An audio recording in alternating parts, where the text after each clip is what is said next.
Hi, I'm John Byrne with Poets and Quants. Welcome to another edition of the MBA Adventure, Making It Happen with Fortuna Admissions. With me today is Caroline Diarte Edwards, the co-founder of Fortuna and the former MBA Admissions Director at INSEAD. We are going to tell you the secrets of getting into INSEAD, and no one knows them better than Caroline. Caroline, what are the things that people really need to know? Right. So I would say, first of all, make the effort to get to know the school, because it is very different from the top US schools. It's a very international program. It's quite a different experience, 1 year versus 2 years, etc. So if you're within a reasonable geographic radius of one of the campuses, do go and visit the school, meet with students, attend a class if you can.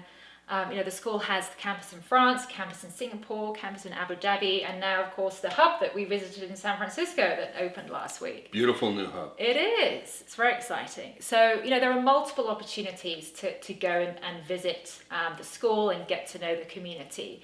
And, there are so many ways now that you can learn about schools online, and that's fantastic to have that information at your fingertips. But I still believe that there's no substitute for actually getting on campus and soaking up the atmosphere and meeting people and getting that, that gut feel for whether Really it's true. the right environment for Exactly. you. And it's such a big investment of time and money that you're going to be making if you go there, that it's worth doing that due diligence beforehand.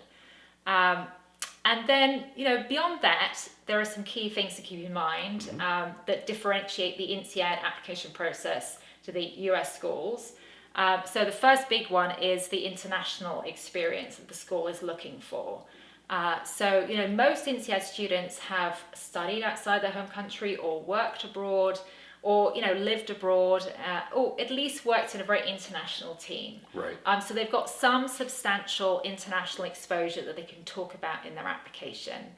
And more importantly, it's not just about enumerating the length of time you've spent outside of your home country, but it's about, showcasing what you've learned from that and what you have to share with your classmates, because a lot of what you will gain from the INSEAD experience is learning how to work across borders. And so, Right. having something to bring to the table in that regard is important. So after international experience, I would say next, keep in mind that the academic requirements are very rigorous, and INSEAD can sometimes be less flexible than the very top US schools on academic requirements. So, we've had clients who got into Stanford who would not have got into INSEAD, for example, because of the GMAT. And the school is probably more rigid than other programs because of the 1 year format. So the pace is very fast. You have exams every 8 weeks. There's no grace period, right? You have to be able to keep up with that intensive pace. So some people say it's like drinking from a fire hydrant.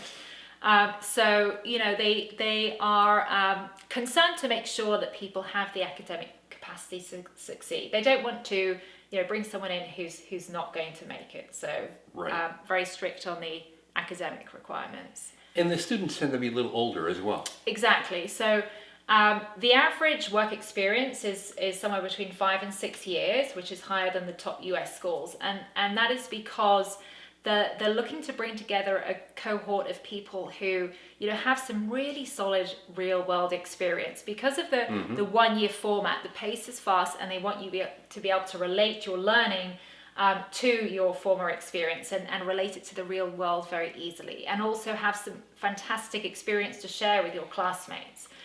So they're looking for that depth of experience and also maturity to bring to the table.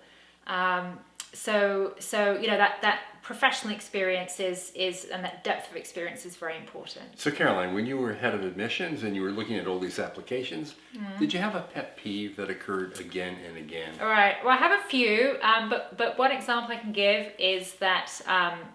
So the first motivation essay is the candid description essay. So they ask you to describe yourself in 500 words, which is quite a challenging exercise.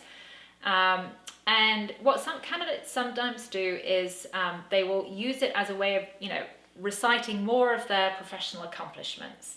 And it's a missed opportunity because the school already, hears about your professional success on your resume, from your recommenders, your job description essay, right? So use that precious space to tell something else, you know, show another dimension of your story. Show, you know, what makes you tick, what has made you become the person you are today. Right.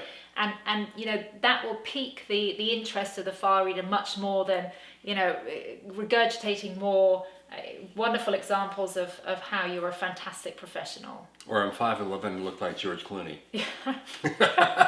Just kidding. Great ideas, great help.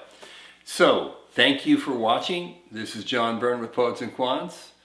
This is the MBA adventure, Making It Happen with Fortuna Admissions.